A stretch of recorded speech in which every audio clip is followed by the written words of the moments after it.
I've been a lifelong fan of horror. I was watching scary movies long before I was technically allowed to by the Ratings Bureau. I actually work at a call center for credit cards.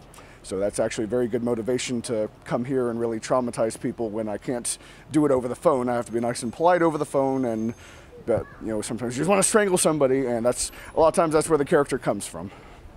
But it's a lot of good exercise. It's cheaper than a gym membership, but it's definitely exhausting work. We're always real tired at the end of the nights, but we have to be ready the next day. So this is actually just a full head mask. It looks very realistic, but it's just silicone that goes over the entire head. And then the clothes are just my own clothes that I customize, of course, tearing them up and blooding them up and whatnot.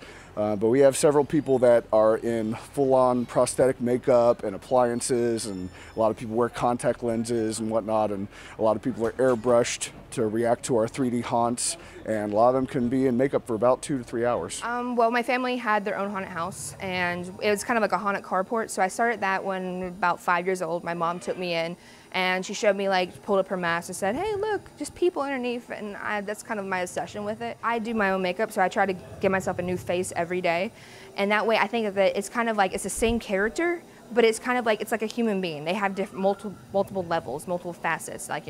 Maybe they're sad one day, maybe they're angry, maybe they're honoring, and I like that. I think the more you do it, the more you create your character, the more it becomes real.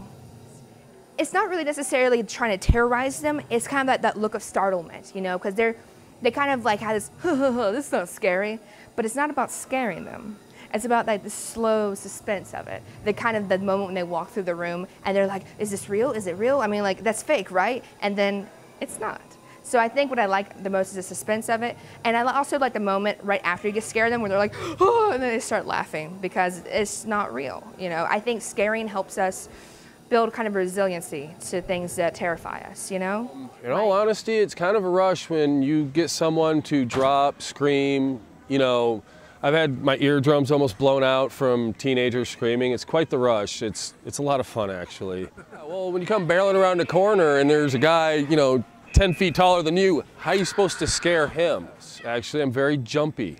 So a lot of the other patrons and other actors and volunteers and stuff have a blast with me some nights.